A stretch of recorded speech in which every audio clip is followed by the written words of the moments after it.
Philo Taylor Farnsworth was an American inventor and television pioneer. He is best known for his contribution to the development of electronic television.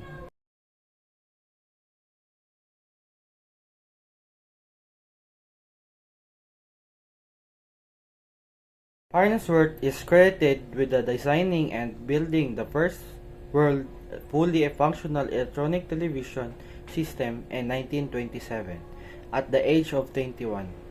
He created the image detector and electronic camera tube that could capture and transmit moving images. Philo Farnsworth was born on August 19, 1906 in Beaver, Utah, United States. Farnsworth passed away on March 11, 1971 in Salt Lake, Utah at the age of 64. Philo Farnsworth's contribution to television technology have had a profound impact on the modern world. His invention paved the way for the development of the television industry as we know it today. Beyond television, Farnsworth worked on various other inventions, including the Farnsworth Hertz Fusor, a device for nuclear fusion research, and improvements to radar technology during World War II. Farnsworth continued to work on scientific technological endeavors throughout his life.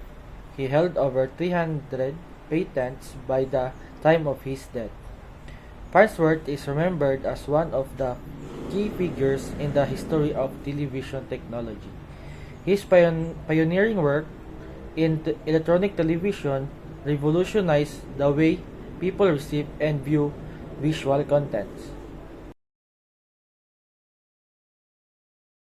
The fusor was invented by Philo Farnsworth in the mid-60s at Farnsworth ITT lab on Pontiac Street. This fusor produced a 3.5 times 109 Newton per second. The demonstration was for the Atomic Energy Commission and the Franklin Institute. Steve Blasing, who was one of the engineers that worked on Farnsworth fusion project. Steve was the man to turn out the light and lock the doors on the Pontiac Street cave and pit labs. According to an April 16, 1988 edition of Whitley County, the Post and Mail Sandra Willis headlines article read, "Blazing there as a Farnsworth pioneered fusion power, Columbia City." This Blazing recalls that in the 1936, he was fixing radios at the age of 13 and also construct an 8-tube super heterodyne radio receiver.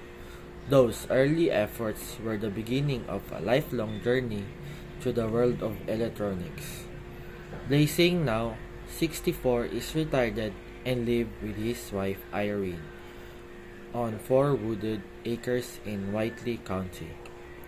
Steve said, "The height of my career came during the 8 years in the 60s when I delved into the exciting research of fusion energy. As an assistant to Dr. Farnsworth, better known as the man who invented television." But the beginnings of Steve's interest in the electronics were local in Fort Wayne, where he graduated from Northside High School in 1942. A local radio shop offered hours of enjoyment and a chance to ask a million questions, Blazing said a recent interview.